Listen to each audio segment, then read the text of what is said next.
Bienvenue à cette exploration dans les secrets de la richesse. Enfin, les secrets.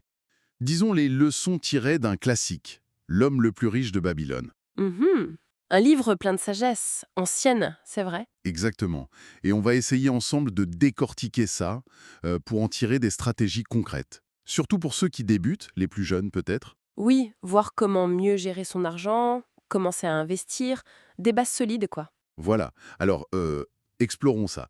Rappelons le point de départ. Babylone. Oui. On a Bansir et Kobi. Mhm. Ils vivent dans une ville qui est super riche, mais eux, ils rament. C'est ça. Ils voient la richesse partout, sauf dans leur poche. Et ils comprennent qu'il leur manque quelque chose. Le savoir, en fait. Le savoir que possède Arcade, le fameux homme le plus riche. Exactement. Et c'est là qu'intervient la première leçon, celle qu'Arcade a lui-même apprise d'Algamish. Ah oui. Laquelle? Le principe de base, Une partie de tout ce que tu gagnes te revient. En gros, il faut mettre de côté au moins 10%. 10%. Oui, un dixième. Mais le truc important, c'est quand le faire. Arcade dit « paie-toi d'abord Paie-toi d'abord. J'aime bien cette idée. C'est pas juste épargner ce qui reste à la fin du mois. ». Non, pas du tout. C'est la première chose à faire. Comme une dépense, mais pour soi. Ça change tout dans la tête. C'est le premier pas vers l'autonomie financière. D'accord. Première brique posée.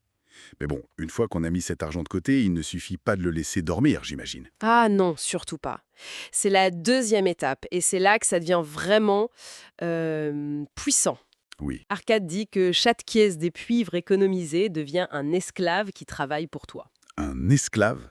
L'image est forte. Oui, l'idée, c'est que cet argent doit générer plus d'argent, ce qu'il appelle les enfants de tes économies. Les enfants. Donc on parle d'investissement, là. De faire travailler l'argent. Tout à fait. C'est le début des intérêts composés. Si ces enfants, ces gains, sont réinvestis, Ils se mettent à travailler aussi. voilà. C'est comme ça qu'un petit capital de départ peut vraiment grossir avec le temps. C'est super important quand on commence jeune, on a le temps pour soi. Logique. Mais attention, j'imagine qu'il faut pas faire n'importe quoi. Arcade lui-même a fait une erreur au début, non? Avec des bijoux? Ah oui, la fameuse histoire avec le fabricant de briques. Il lui a confié son argent pour acheter des joyaux, mais le type n'y connaissait rien. Et il a tout perdu, évidemment. Exactement, ce qui nous amène à un point crucial. Investir, oui, mais judicieusement. Comment on fait ça alors? Surtout aujourd'hui avec toutes les infos, les experts partout sur Internet. Ben, la leçon d'Arcade est toujours valable. Celui qui demande conseil quant à son épargne à quelqu'un qui n'a pas d'expérience dans ce domaine le paiera de ses économies. Logique implacable. Il faut chercher des gens compétents, des gens qui ont fait leurs preuves dans le domaine qui nous intéresse.